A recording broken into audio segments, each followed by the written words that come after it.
No ar, a partir de agora, saúde e bem-estar. Entrevistas e assuntos relacionados à sua saúde, com dicas e informações especiais para que você tenha melhor qualidade de vida. Saúde e bem-estar. O programa saudável na internet.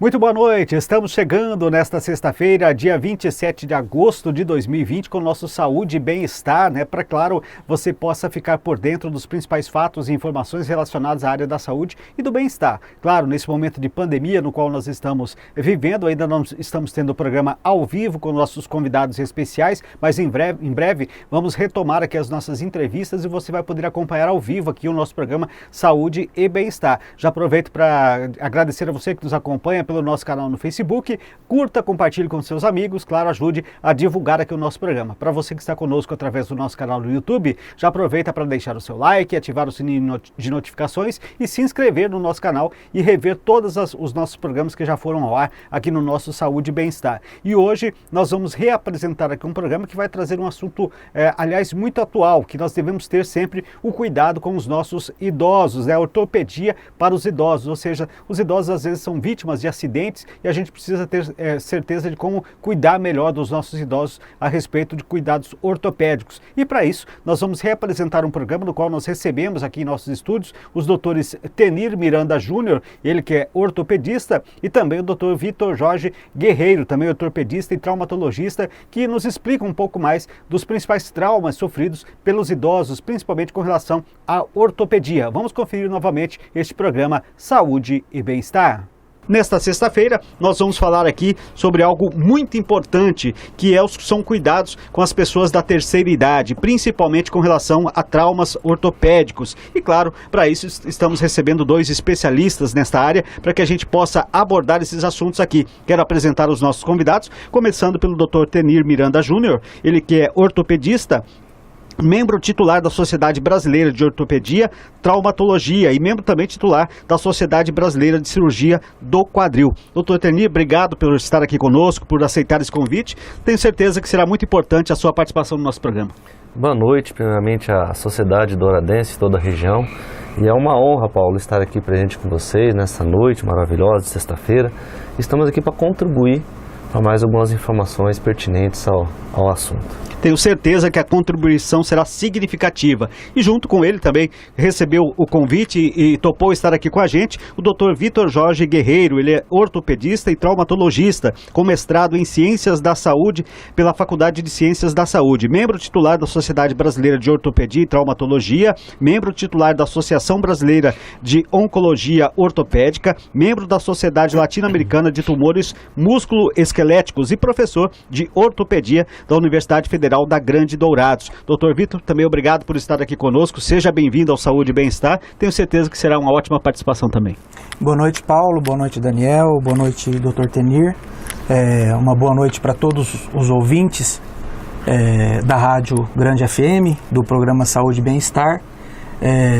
Paulo, só para fazer uma correçãozinha aqui rápida, eu sou mestrando ainda, eu não terminei o mestrado, eu tô cursando o mestrado ainda. Então, para não ficar com o título ainda que não me pertence ainda, tá certo, tá e certo. É um prazer estar aqui com vocês e esperamos que a gente possa contribuir e ajudar a população douradense. Com toda certeza. E o Daniel Santos, que é o nosso companheiro de bancada de toda sexta-feira, estará conosco também durante esse programa. Seja bem-vindo. Boa noite, Daniel. Boa noite, Paulo Wagner, aos nossos convidados, doutores Victor e também Tenir, e a participação deles será, sem dúvida nenhuma, de fundamental importância para os nossos telespectadores e também os amigos que nos acompanham a partir de agora no Brasil e no mundo. Muito bem, e a gente vai começando a falar sobre esse assunto, doutor Tenir, porque, como eu disse, nós vamos abordar aí uma faixa etária que, sem dúvida nenhuma, é muito vulnerável, principalmente acidentes domésticos, que são os nossos idosos ou as pessoas da terceira idade. Eu gostaria que o senhor começasse falando e passando para quem nos assiste nesse momento, quais os tipos de traumas ortopédicos que são mais comuns nas pessoas da melhor idade? Paulo, inicialmente eu gostaria de abrir uma aspas para delimitar realmente essa população da terceira idade. Na verdade, a terceira idade ou a melhor idade segundo a Organização Mundial de Saúde, são as pessoas com 60 anos ou mais de 60 anos, né? Na verdade, existe uma expectativa de vida média no mundo, ou seja, as mulheres em torno de 75 anos de expectativa de vida e os homens 68 anos, né? E cerca de 30 milhões de idosos no mundo inteiro, certo? Sendo que existe uma projeção para 2030, onde essa balança, digamos assim, vai começar a inverter. Nós vamos ter mais idosos do que jovens. Então tem uma projeção de cerca de 39 milhões de jovens de 0 a 14 anos, em torno de 40 milhões de idosos a partir dos 60 anos de idade na década de 2030.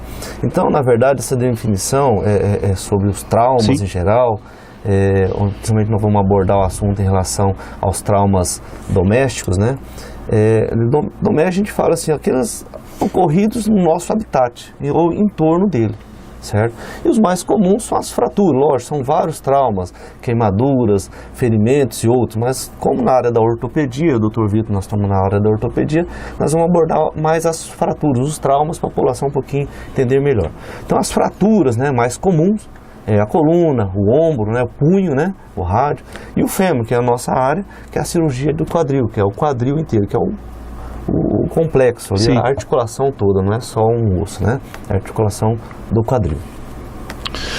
Doutor Tenir, é verdade que esse tipo de acidente com as pessoas da melhor idade é mais complicado, a recuperação é mais demorada, é muito difícil para fazer o tratamento dessas pessoas? Sim, sem dúvida.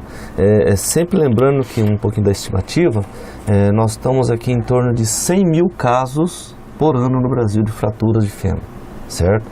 E lembrando que desses 100 mil casos, cerca de 30% vão a óbito no primeiro ano de vida.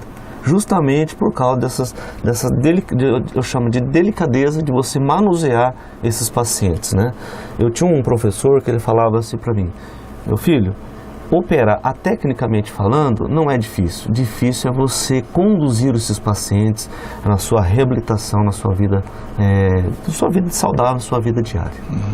Muito bem. O doutor Vitor, até falando dessa questão de recuperação e tudo mais, ainda falando dessa questão de traumas, principalmente dessa questão de quadril, de fêmur, quais atividades são mais recomendadas, principalmente para uma pessoa da melhor idade que passou por um problema como esse, que teve uma fratura? Bom, Paulo, um paciente nessa idade já com uma fratura, para a gente liberá-lo para uma atividade mais intensa, uma atividade física, nós precisamos aguardar a consolidação da fratura. Consolidação da fratura é quando o osso cola. E essa consolidação da fratura, ela é variável de paciente a paciente, do tipo de fratura para o tipo de fratura, pela técnica cirúrgica que foi utilizada, os implantes que foram utilizados. Após essa consolidação da fratura, nós podemos reabilitar esse paciente com atividade leve, com pequeno impacto.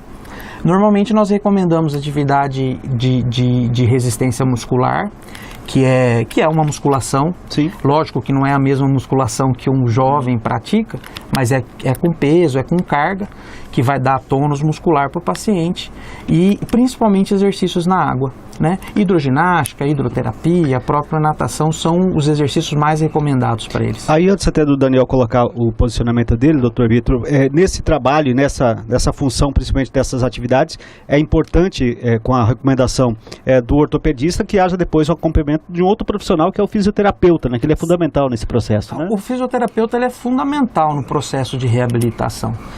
Esses pacientes, eles têm poucos dias sem andar, já é o suficiente para o neurológico dele, para a própria cabeça do paciente mais idoso, reaprender a andar, a gente costuma dizer.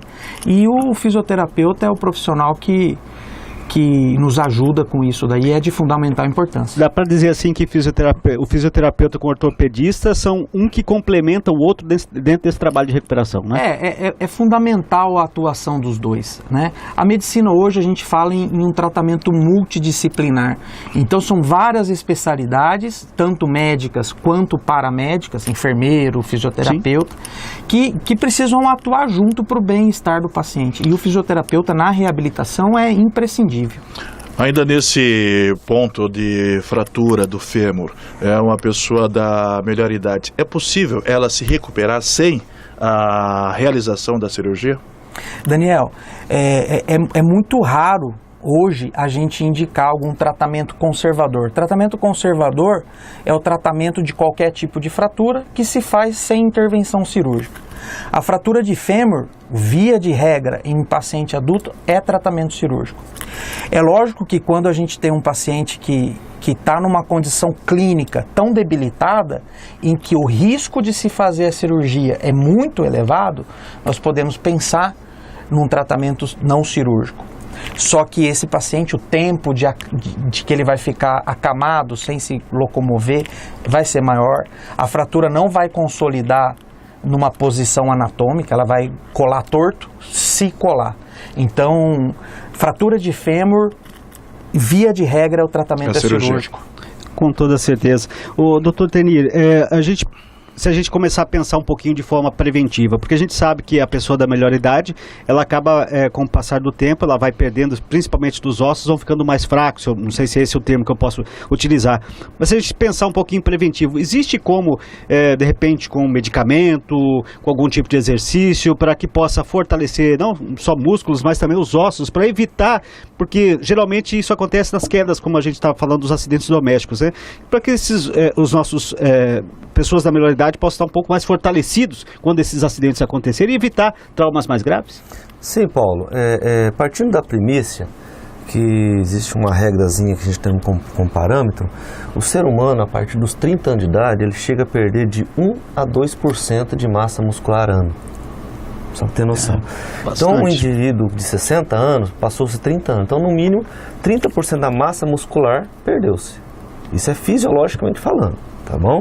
Com isso, logicamente, a força diminui, o reflexo diminui, o equilíbrio diminui, certo? Então, o que nós podemos fazer? Nós temos que dar um jeito de tentar reestruturar isso. Consertar, resolver, não tem como, porque é da natureza humana. Sim. Eu vou envelhecer, você vai envelhecer, pela graça de Deus. Todos nós vamos envelhecer. Mas coisas que nós podemos fazer para poder tentar dar uma amenizada nisso. Estimular a musculatura. Como a gente estimula a musculatura? Através da prática de atividade esportiva. Tá? Qual a atividade esportiva ideal? Eu tenho por hábito falar para os meus pacientes: aquilo que você gosta de fazer e que você consiga fazer. Não tem uma prática falar, isso aqui é bom, isso aqui é o ideal. Senão todos parariam de fazer qualquer atividade e iam fazer só aquela. Então, qual a atividade física ideal? Aquilo que você goste e que você consiga fazer. Não é verdade? Então é isso aí. O que mais? Dieta. Mudança comportamental em relação à sua alimentação. Basicamente, hábitos saudáveis. Alimentos saudáveis, né? Proteína, carboidrato, vitaminas, né? E tudo mais. Ingestão do quê? Somado ao que às vezes a gente fala? Ao banho de sol. O que a gente fala? A vitamina D. Nós sabemos que o metabolismo da vitamina D é sintetizado através dos raios solares, dos raios ultravioleta, que atinge a pele e ali é metabolizado a vitamina D que nós precisamos para fazer, digamos assim, para construir, nós precisamos dessa vitamina. Então é um adjetivo a mais para podermos dar mais sustentação a isso aí. Eu ia até perguntar, desculpe lhe interromper, sobre essa questão do sol mesmo, porque muita gente acha que é mito que você pegar sol é bom. Claro que precisa saber escolher o horário, não é qualquer horário, mas então realmente você está exposto aos raios solares dentro do horário que é ideal, ele é fundamental então nesse sentido para todos nós seres humanos. Sem dúvida, com certeza. Que eu expliquei, a vitamina D ela está aqui na pele, certo? E através dos raios ultravioleta ela é estimulada, digamos assim, o mecanismo dela para ela poder ser usada pelo organismo na formação de osso. E aí você tomando o complemento de vitamina, isso ajuda também, claro. Sem dúvida, porque com o passar dos anos, até existe uma deficiência de absorção de vitamina D pelos nossos intestinos. Então tudo é uma complementação. Além do banho de sol, alguma complementação medicamentosa. Doutor Victor, além do trauma físico, as lesões ortopédicas, elas podem gerar algum tipo de prejuízo psicossocial ao idoso? Daniel, essa pergunta é fundamental. O paciente idoso, ele lida no seu dia a dia com já uma demanda difícil do ponto de vista psicoemocional. Não é raro a gente já se confrontar com pacientes em condições depressivas, de dificuldade de relação familiar e tudo mais já inerente dessa faixa etária. O que a gente observa com uma frequência muito significativa é que os pacientes idosos que ficam acamados, ou não só acamado, por exemplo, ele quebra o braço e fica com um gesso, uma tala de gesso e fica incapacitado de fazer atividades dele provisoriamente, esses pacientes têm uma piora desse quadro emocional, psicoemocional. Então a gente observa que os pacientes caem numa depressão, a família conta pra gente, olha, não está comendo, não quer tomar água, não quer tomar banho, às vezes eles ficam numa limitação no sentido até de higiene, precisam começar a usar fralda. Então pacientes de uma certa idade, com a cultura que existe aqui no Brasil, por exemplo, você coloca a fralda nele, ele acha que voltou a ser criança. Exatamente. Então, o emocional dele debilita muito. E isso tudo vira uma bola de neve que uma coisa puxa a outra. O paciente fica sem se alimentar, fica com uma cicatrização mais deficitária. O quadro emocional, ele vai ficar mais acamado, com risco de infecções, lesões de pele, pneumonia, infecção de urina. E vira uma bola de neve trazendo cada vez condições piores para o paciente. Então é muito comum isso. No caso, além da presença do especialista, do médico, a família, ela tem uma participação também fundamental nesse sentido? A família é fundamental, né? A família é fundamental na vida de todos nós, né, Daniel? E para esses pacientes nessa idade, debilitados, a família ela vai ser muito importante no auxílio dele, porque às vezes o paciente vai ter dificuldade, como a gente estava falando, em se alimentar, em dificuldade de higiene. Então a família vai precisar estar junto com isso, auxiliar, abraçar, né? Então assim, a gente lida com pacientes de faixa até socioeconômicas muito distintas no nosso dia a dia do trabalho. Então a pacientes mais abastados financeiramente falando, ele põe um cuidador, uma enfermeira para fazer o curativo, para trocar fralda, para dar banho. Mas famílias com uma condição financeira mais deficitária, ele vai ter uma dificuldade nesse sentido. E outra, todo mundo precisa sair de casa para trabalhar. Então acaba ficando o nosso paciente idoso lá numa condição mais difícil e que a gente, não é raro a gente observar o paciente sofrer outro acidente por conta de ficar sozinho. Não ficar sozinho, abandonado, porque cada um tem o seu a fazer e precisa se sustentar. Correto. Muito bem, esse é o nosso Saúde e Bem-Estar desta sexta-feira. Você que nos assiste pelo nosso canal no Facebook, já aproveita aí para curtir, compartilhar com seus amigos, ajudar a divulgar o nosso programa, para que essas informações que eu tenho certeza são fundamentais na vida dos nossos pais, dos nossos avós, das pessoas da melhor idade, pessoas que a gente gosta. Então é importante que a gente também leve esse conhecimento a outras pessoas. A você que nos assiste pelo nosso canal no YouTube, já aproveita para deixar aí o seu like, ativar o sininho de notificações, assim você será informado toda vez que nós começarmos o programa e já não perde, né? Você começa a assistir ao vivo junto com a gente. Claro, te convido a fazer a sua inscrição, aí se inscreva no nosso canal para ter acesso à playlist completa. São vários programas Saúde e Bem-Estar com temas diferentes que estão aí na nossa lista completa para você rever quantas vezes quiser e, claro, também poder compartilhar com os seus amigos. E, claro, toda sexta-feira o Saúde e Bem-Estar chega até você no oferecimento do nosso parceiro, do nosso colaborador, que é a Unimed Dourados. Sentir-se cuidado é poder contar com a Unimed Dourados, é poder fazer parte das 40 mil vidas atendidas por mais de 400 médicos no Mato Grosso do Sul, poder contar com farmácia e laboratórios próprios e um ambulatório com agilidade em consultas médicas. Acreditamos que este é o cuidado que você merece, porque cuidar de você é o plano há 40 anos Unimed Dourados. Muito bem, Saúde e Bem-Estar, estamos aqui conversando com o Dr. Tenir e também com o Dr. Vitor, são ortopedistas, estamos falando aí principalmente de traumas acometidos para as pessoas da melhor idade. Dr. Vitor, o senhor já falou um pouquinho aí sobre o que se faz nos tratamentos pós-operatórios, por exemplo, né, de pós-cirurgia. Mas eu gostaria de falar um pouquinho antes a respeito disso. Quando o paciente chega e é diagnosticado com a fratura e que vai ter que passar por essa cirurgia, existe um trabalho preparatório para ser feito antes, para que possa esse paciente ir para o centro cirúrgico de uma forma mais tranquila, sabendo qual que é o tempo que ele durará depois também para recuperar daquele trauma que ele sofreu? Sim, Paulo. O paciente, todos os pacientes, independente de faixa etária, antes de partir para qualquer cirurgia, é necessário fazer o que a gente chama de avaliação pré-operatória. Essa avaliação consiste em alguns exames de sangue, às vezes exame de urina, a avaliação da condição do rim, da coagulação do sangue, se o fígado está funcionando legal, se a diabetes não está muito alta, a avaliação da condição pulmonar do paciente, que a maioria das vezes com raio-x do tórax é suficiente para a gente avaliar, e uma avaliação da condição cardiológica do paciente. A princípio, é realizado um eletrocardiograma do paciente. É lógico que quando a gente fala dos pacientes da terceira idade, nós estamos pensando já num paciente que ele já é aflorado de comorbidades. Comorbidades são essas doenças típicas dessa idade. Diabetes, pressão alta, às vezes arritmia cardíaca e assim por diante. Esses pacientes requerem um cuidado maior. Então, às vezes assim, a gente até questionado por isso, né? Porque assim, quanto mais rápido a gente operar, melhor, com certeza.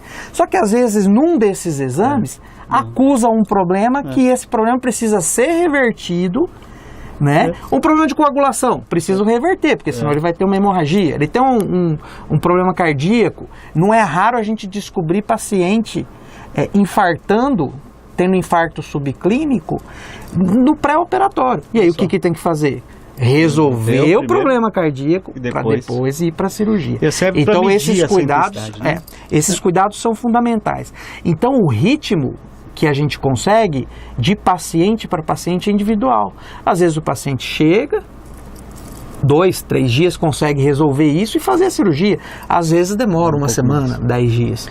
E isso não é o ortopedista que está enrolando para operar. É porque a condição daquele paciente especificamente requer um cuidado maior. Durante a cirurgia, basicamente, os procedimentos cirúrgicos são parecidos de todos os pacientes. Lógico que existe tratamentos diferentes, com haste, com placa, com prótese. Os tratamentos diferentes, mas a técnica cirúrgica é basicamente o mesmo. Agora, a reabilitação pós-operatória é muito individual, de pessoa para pessoa. E isso não é da idade, isso é de pessoa para pessoa. Sim, na verdade os exames que a gente estava falando ali no pré, a gente poderia até classificar, não sei se o termo está correto, o senhor pode me corrigir, seria de avaliação de risco cirúrgico propriamente dito, né? A gente costuma dar esse nome risco cirúrgico, mas é que assim, o risco cirúrgico é um procedimento que o cardiologista faz e que na realidade é um risco cardiológico. Que o cardiologista avalia e tal. Eu preferi dar esse nome mais amplo de pré-operatório porque envolve mais outras gente. Coisas, Às vezes um pneumologista, às vezes um infectologista, porque também é comum o paciente chegar fraturado e esse paciente já está com uma pneumonia domiciliar, por exemplo, uma infecção urinária. Então são coisas que não são raras de acontecer. Entendi. E que você precisa ter mais gente junto com o ortopedista atuando. Por isso que eu preferi falar pré-operatório, porque o risco cirúrgico é muito cardiológico, né? E nem sempre é só isso a demanda. Então, no caso da pessoa de mais idade, qualquer tipo, né, de trabalho cirúrgico, ele é sempre mais delicado. Podemos dizer que sim, Daniel. Qual que é a diferença em termos de porcentagem da pessoa de mais idade com o jovem, por exemplo? A principal, a gente sabe que cerca de 3/4 dos pacientes, ou seja, 75% dos pacientes na terceira idade, eles são acometidos de alguma comorbidade. ou seja pressão alta, ou seja alguma patologia cardíaca, ou seja diabetes e assim por diante. Então, o paciente jovem, ele tem com menos frequência essas patologias, essas comorbidades. Ah, mas eu tenho um paciente com 30 anos com insuficiência renal, com diabetes. Existe, mas a porcentagem é menor do que 10%. E quando a gente fala no paciente idoso, por conta dessas doenças que são próprias da idade, o risco nesse sentido é maior. Né? Com toda certeza. O Dr. Tenir, uma pessoa da melhor idade que passa por um trauma um pouco mais grave, principalmente essas de quadril, e que passa pela cirurgia, necessariamente ela vai ficar por um bom tempo imobilizada, né? E aí eu gostaria que o senhor falasse um pouquinho do quanto isso pode ser prejudicial também para esse paciente, esse tempo longo em que a pessoa fica imobilizada. Sem dúvida, Paulo. Visando o nosso objetivo, que é o restabelecimento o mais breve possível desse doente, desse paciente que sofreu uma fratura. Ou seja, retornar o mais breve possível às atividades habituais. Existe uma tabelinha, uma regrinha, ou seja, se mais ou menos chega de 40% dos pacientes que sofrem essas fraturas, no primeiro ano, ele tem dificuldade de deambulação.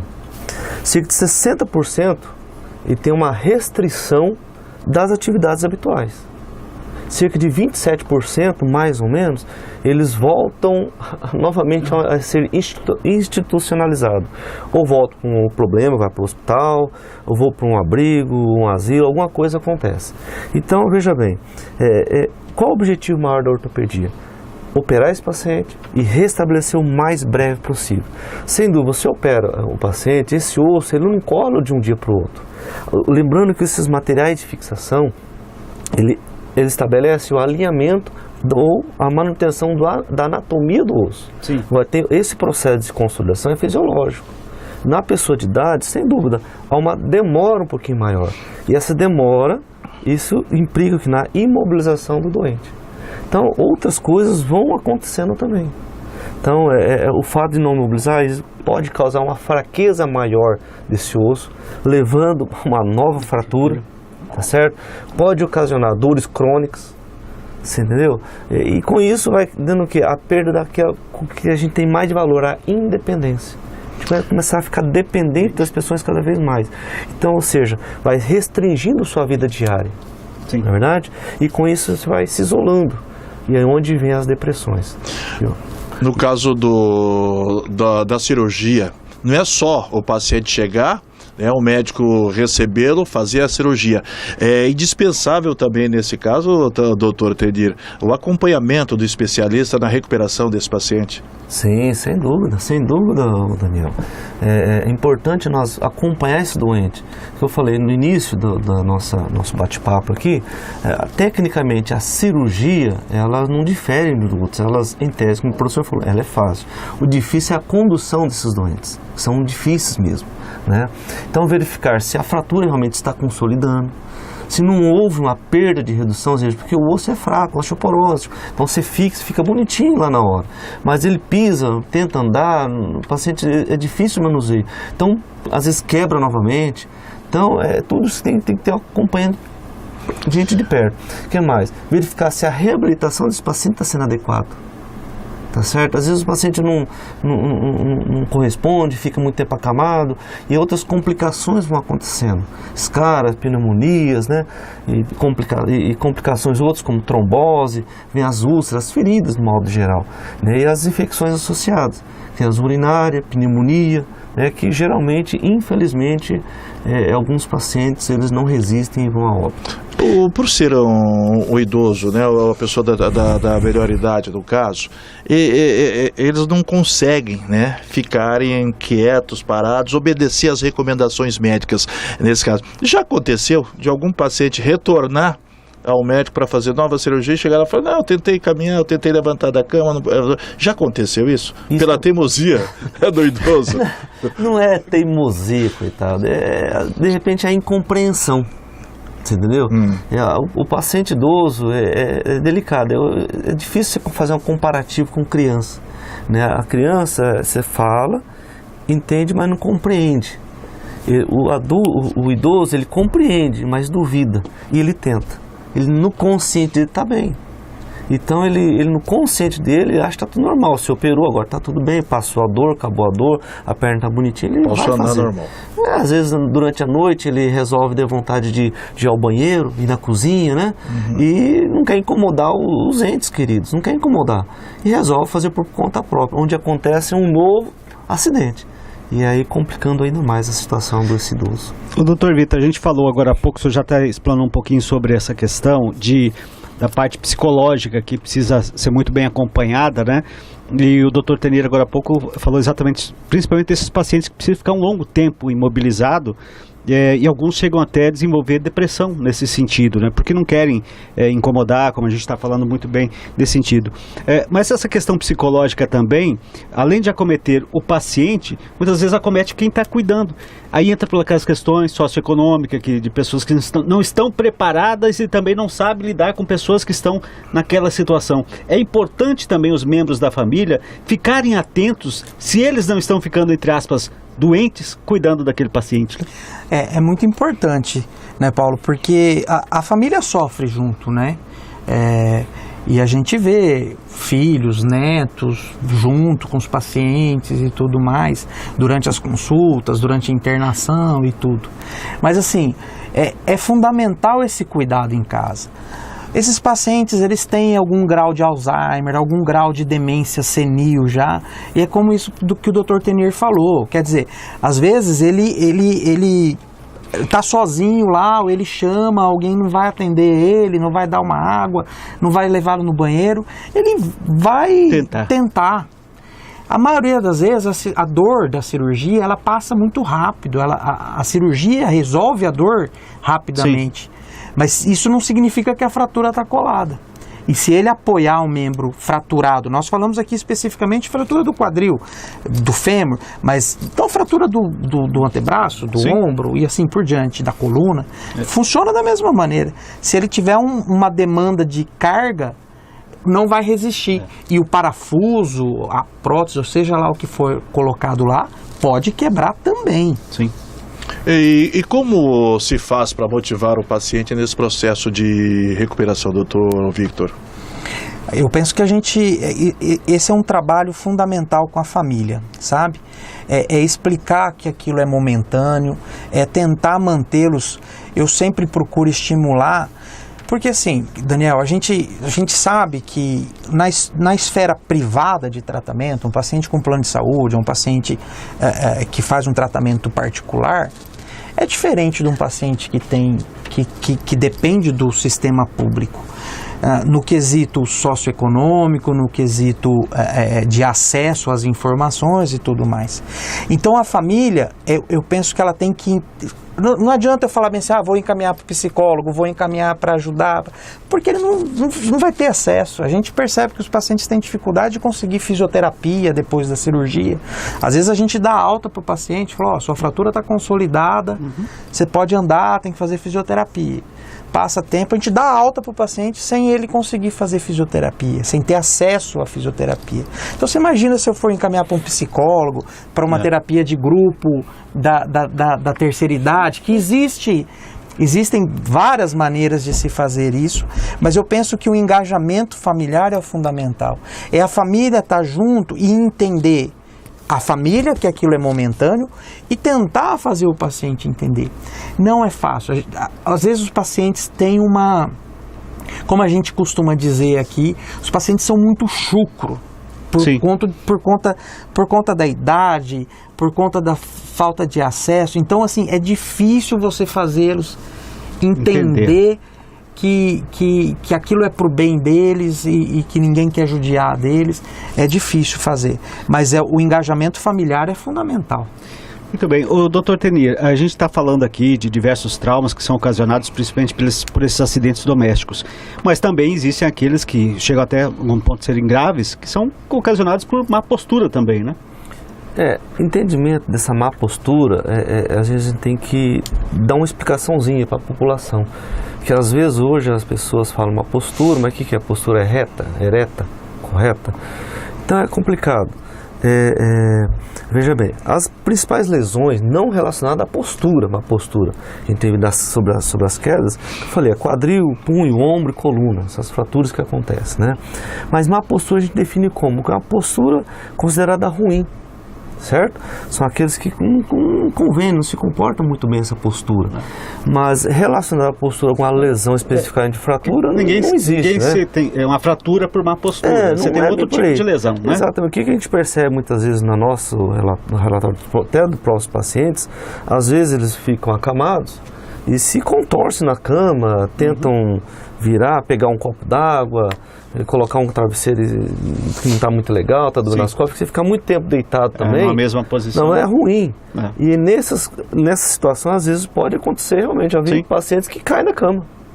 Simplesmente cai da cama, é verdade. Já tive história de paciente que foi, levantou à noite, tirar um copo na cabeceira da cama e simplesmente foi virar. Virou para pegar, caiu e quebrou o osso. Você entendeu? Então, agora, má postura em relação a você sentar, andar, não tem. Não é tão relevante. Nesse caso aí dessa postura, né, após a cirurgia, como que é feito esse trabalho por vocês com as pessoas de mais idade? O jovem, tudo bem, ele pode compreender mais rápido e aceitar as sugestões. Mas o idoso, como a gente já falou anteriormente, ele é mais difícil seguir essas recomendações. E de que forma que vocês tentam auxiliá-lo? Até, por exemplo, complementando, por exemplo, o senhor deu o exemplo agora de cair da cama, por exemplo. Ter uma cama com a proteção, de repente algo ali no piso que possa amortecer uma possível queda. Isso tudo são cuidados que são importantes também, né? Sim, sem dúvida, mas aí já não está relacionado basicamente a postura do paciente, você entendeu? Mas sim a prevenção de quedas, entendeu? O que nós podemos fazer, por exemplo, esses pacientezinhos têm dificuldade de deambulação, calçado. Qual calçado apropriado? Geralmente eles usam chinelinho, escorregadio, então enrosca o calçado ali, o chinelo, um tapete. Então, o que mais? Iluminação, à noite, levantar à noite, você não enxerga, de repente você tropeça num brinquedo de uma criança, ou até mesmo alguma coisa está ali. Sim. Então, deixar sempre assim, um ambiente limpo, né? Os tapetes, infelizmente, a gente fala, nossas vozinhas, elas gostam de enfeitar a casa com os tapetes, mas é um perigo danado esses tapetes. As vozinhas tropeçam nos próprios tapetes, entendeu? Por exemplo, vou até citar um caso engraçado que aconteceu agora, essa semana, quarta-feira, a própria minha mãe estava conversando ali agora com o Dr. Vitor, né? E não sei, ela falou, mas hoje eu já caí 4 vezes. minha mãe, minha mãe tem agilidade, mas ela tem 70 anos de idade já. Para mim ela é jovem, ela se considera jovem, mas ela caiu 4 vezes. Aí, só para você ter noção, uma vez ela foi contando as histórias. Ela parece que foi no portão, não sei o que lá, e se esbarrou no portão, caiu. Aí foi andando na calçada, lembrou que tinha que voltar em casa, virou rápido, caiu. Aí foi voltar e estava atrasada pro compromisso dela, começou a andar meio rápido, caiu. Aí chegou em casa, tudo mais, e foi pro banheiro. Chegou no apartamento, escorregou, caiu de novo. Mãe. Então, na verdade, em relação à postura, eu não vejo uma correlação. Agora, existem os fatores de riscos que a gente podemos fazer em relação às prevenções dessas quedas, nesse sentido, nessa orientação desses doentes. Aí sim é mais eficaz. E o idoso também, normalmente, os acidentes mais graves que acontecem com eles é no banheiro, né? Sim. E nesse caso, qual o cuidado? Que tipo de calçado? O chinelo diferenciado para eles, nesse caso aí, para não sofrer esse tipo de queda? Como que se faz, doutor? O problema é que o banheiro é uma questão complicada ali por seguinte. Primeiro, é um ambiente molhado, úmido. Segundo, que o piso tem uma tendência mais escorregadio. Terceiro, que o espaço ali é delimitado. Entendeu? Então, para você, um idoso, manter o equilíbrio que está um pouquinho prejudicado, o reflexo que está um pouquinho prejudicado, realmente... São muitos fatores que contribuem. Então, o que você pode contribuir? Realmente, usar um calçado antiderrapante que segure no pé. Não um calçado que saia fácil do pé, que seja firme. Né? Um chinelo ali com uma braçadeira ali atrás do tornozelo ali que fique firme no pé. Aqueles apoiadores laterais que a gente coloca, são as barras, corrimão, aquelas barras laterais, onde ele possa se apoiar. Então são algumas medidas que seria lógico. O espaço onde ele vai estar ali, ele tem um espaço mais agradável, mas em termos de tamanho. Mais amplo, realmente, né? Você pega um banheirinho pequeno, estreito, úmido, né? Descalço às vezes, com shampoo, sabonete ali no chão, escorrega mesmo. Ô, doutor Vitor, a gente falou aqui no início do programa também a respeito das atividades físicas, né? A atividade física, e como o doutor Tenir falou, o esporte, aí é cada um a seu gosto, ele é importante em qualquer idade. Lá na melhor idade também é. Por exemplo, o idoso que não tem... não quer praticar um esporte um pouquinho, que exige um pouco mais, mas a caminhada, por exemplo, pode ajudar também nesse processo de fortalecimento, de musculatura? Isso ajuda também ou ela é insuficiente nesse caso? Paulo, assim, se a gente imaginar para uma pessoa sedentária, qualquer atividade física que ela fizer vai ajudar. Vai fazer uma caminhada, vai ser melhor do que não fazer uma caminhada. A gente falando em fraturas, a gente imaginando prevenção de quedas, prevenção de fraturas, nós temos aqui um pilar que nós temos que lidar, que nós precisamos de uma mente sadia, nós precisamos de músculo sadio e nós precisamos de osso sadio. O paciente da melhor idade, ele já tem deficiência nos 3 parâmetros. Então, o que precisa fazer para tentar minimizar, para baixar o risco de queda e tudo mais? Tem que melhorar o equilíbrio, tem que melhorar o que a gente chama de propriocepção. O que é propriocepção? É a pessoa se entender com o corpo dela. Isso que o Dr. Tenir falou, que a mãe dela foi virar rápido para andar e caiu, é propriocepção, ela entender o corpo, o movimento. E isso precisa de ter atividade cotidiana. Então uma caminhada em terrenos irregulares, subir, descer, não lógico cheio de buraco, né? Mas subir, descer, um pouco plano, fazer curva, fazer caminhos diferentes, não sempre... Eu sempre falo para os pacientes, você vai andar, mas hoje você dá a volta assim no quarteirão, depois você faz anti-horário, depois você vai no outro quarteirão para você andar. Sempre procura caminhos diferentes, que isso vai estar treinando o seu cérebro. Isso é uma maneira. Estudar, ler a Bíblia, ler o que quiser ler. Vai estar exercitando a cabeça. Esse é um ponto. O segundo ponto, o fortalecimento muscular. Né? Essa perda muscular, como o Dr. Tenir explicou, ela é importante a partir dos 30 anos. E na mulher, a partir da menopausa, a perda é mais significativa ainda. E é difícil de recuperar o músculo. E o músculo, ele precisa de exercício. Se não tiver exercício, ele vai atrofiar, ele vai perder. Precisa ter um aporte nutricional, no sentido de se alimentar de maneira mais saudável, ter uma dieta importante em proteínas, seja o tipo de proteína que for, né? Mas ter esse acesso. Se tiver a oportunidade de fazer um acompanhamento com um nutrólogo ou com um nutricionista, vai ajudar com certeza. E um exercício físico. A caminhada, bicicleta, elíptico, que é aquele transporte que os pacientes mais idosos gostam de fazer, porque não tem impacto, é uma atividade de maneira fácil. Isso vai fortalecer membros inferiores, membros superiores, coluna. Né? Não tem acesso? Tem as praças públicas que disponibilizam, que tem os simuladores e tem... Qualquer atividade física vai ser importante. E uma coisa que nós não debatemos aqui ainda e que é fundamental é o tratamento da osteoporose. Né?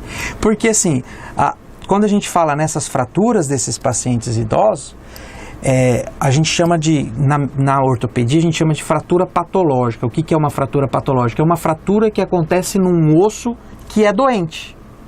Nesse caso, a doença do osso é a osteoporose. O que é a osteoporose? O paciente, principalmente as mulheres depois da menopausa, ela tem um desequilíbrio entre a formação de osso e a absorção do osso. O nosso corpo, desde que a gente nasce, ele forma osso, absorve osso, forma osso, absorve osso. Começa a absorver mais do que produzir osso. E entra aí o que o Dr. Tenir falou do metabolismo da vitamina D. É importante pegar o sol, porque a vitamina D, processo, ela só ativa o fator que funciona da vitamina D, o metabólito atuante, ele só com a exposição ao sol. Se não tiver exposição ao sol, ele não funciona. Precisa dosar a vitamina D, precisa dosar o cálcio, ver se o cálcio está bem, ver se a vitamina D está bem, avaliar radiologicamente, isso eu estou falando antes de quebrar. Sim. Antes de quebrar. Avalia radiologicamente e existe um exame que a gente consegue ver a densidade mineral do osso. O quanto de cálcio que tem lá, grosseiramente falando. Chama densitometria óssea.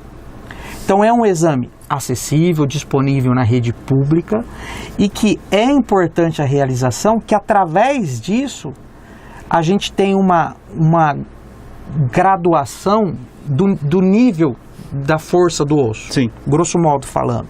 E é possível aí sim a gente exercer uma terapêutica preventiva.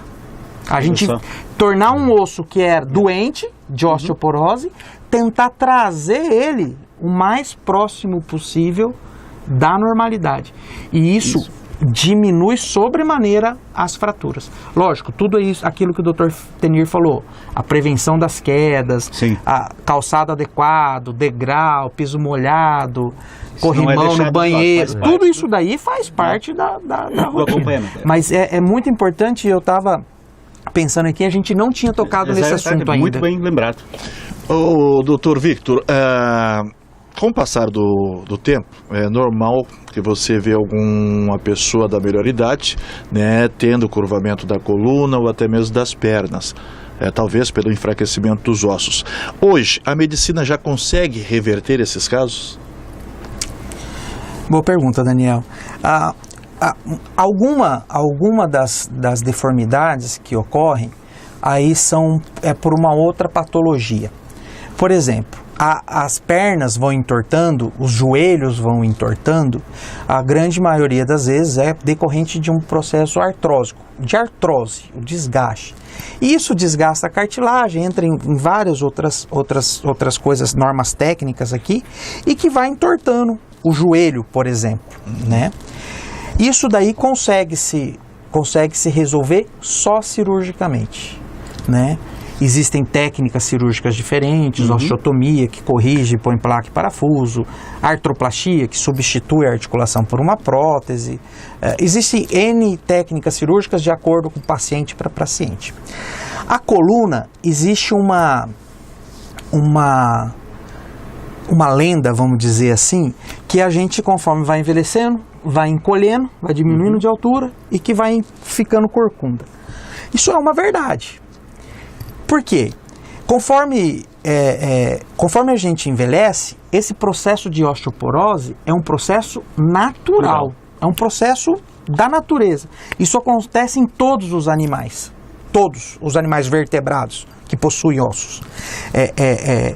Então, o que acontece com isso? O osso vai enfraquecendo, sustenta a carga, né, o nosso peso, e ele vai diminuindo, ele vai tendo fraturas, microfraturas, e o arcabouço dele, o esqueleto do próprio osso, vai encolhendo.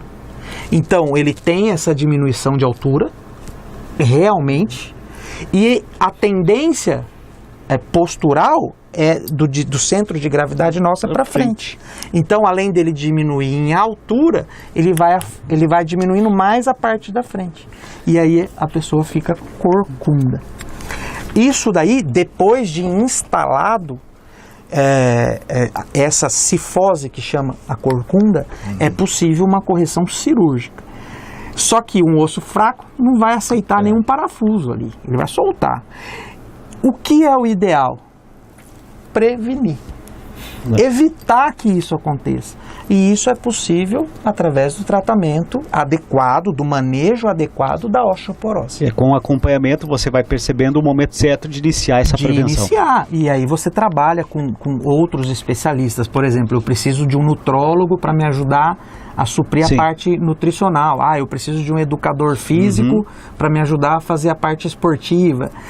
Eu preciso de um ginecologista, por exemplo, ela entrou na menopausa precocemente, vamos dar hormônio para controlar isso aí? Pede por um ginecologista. É aquilo que eu falei bem no começo do programa da questão multidisciplinar. Vários profissionais atuando junto para o bem-estar do Em paciente. diversas especialidades. Exatamente. Olha, E não nosso- só médicas, né? Que bom, o nosso programa é muito bom, mas está chegando ao final, mas eu não posso deixar de falar com o doutor Tenir aqui sobre essa pergunta. A última pergunta para a gente fechar o nosso programa, doutor Tenir. O doutor Vitor falou aí, dentro desse processo todo de tratamento e tudo mais, citou um pouco sobre tecnologia. E a medicina ela avançou muito nesse sentido, e a parte da ortopedia talvez seja uma das áreas que eu tenho observado que tem mais avançado no sentido de criar prótese, de criar mecanismos de formas artificiais para corrigir problemas nos pacientes. Hoje estamos bem servidos nesse sentido. A gente pode dizer que as pessoas que passam por um trauma ortopédico, todos eles têm solução? Sim, Paulo, sim. Aqui em Dourados houve digamos assim, como eu diria dizer, em termos de assistência, em termos de materiais, ela está bem assistida. Tá, materiais de ponta, materiais modernos, nós não estamos lá atrás de São Paulo nem no mundo não, tá certo? Obviamente, alguns detalhes, alguns materiais mais caros, são materiais mais caros, que às vezes realmente a gente não tem acesso, mas são difícil a gente chegar a um paciente aqui em Dourados hoje e falar assim para ele assim, nós não temos condições. Difícil não ter um paciente assim, né? Há casos, lógico, mais complicados, você não tem um material disponível assim, eu quero para amanhã, tá certo? Mas nós conseguimos. Sim. Né? O paciente, não amanhã não, mas depois da manhã, de acordo com a nossa logística, nós conseguimos todos esses materiais ortopédicos aqui em Dourados. Não tem essa carência não. Que bacana, que bom. Gente, nosso programa é maravilhoso. Aliás, vou dizer a verdade, assim, hoje foi uma verdadeira aula, aproveitando a presença do professor Vitor aqui. Sem dúvida, não tenho dúvidas que tivemos uma aula aqui. Eu quero agradecer demais, doutor Tenir, senhor, por estar aqui conosco. Tenho certeza que contribuiu muito para os nossos ouvintes, para os nossos telespectadores que estão nos assistindo. E quero dizer assim que estamos sempre de portas abertas e gostaria de contá-lo com o senhor aqui outras vezes. Sim, com certeza, estaremos à disposição. Eu, doutor Vitor, já falei uma coisa, mas estamos sempre à disposição e sinto honrado pelo convite aqui, Paulo e Daniel, por estar aqui hoje. Muito uma bem. honra mesmo. Nós que agradecemos. Doutor Vitor, também, obrigado inclusive pela aula que nos deu aqui hoje, nessa contribuição, nessa parceria fantástica aqui com o doutor Tenir. Dizer que também estamos sempre de portas abertas e esperamos contá-lo com a sua presença outras vezes. Eu aqui agradeço, Paulo e Daniel.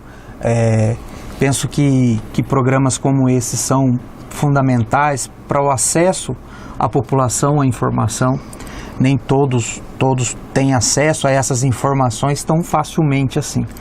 E o rádio, a internet vão difundindo isso daí. Sim. Isso vai ficar eternizado aí na internet. Então, eu penso que isso é fundamental. Agradeço muito ao programa Saúde e Bem-Estar, à Rádio Grande FM, dizer que nós, como ortopedistas, estamos à disposição, e eu falo por mim, pelo Dr. Tenir e pelos os outros ortopedistas que fazem parte da nossa clínica, dizer que Dourados está muito bem assistida, como o Dr. Tenir falou, não só em materiais, não, em recurso humano também.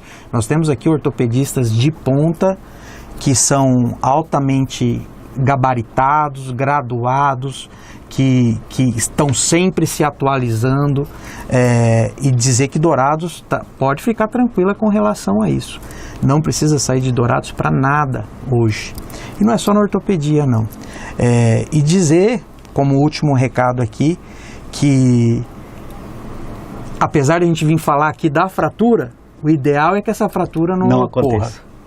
Tem que prevenir. E existem formas de prevenir.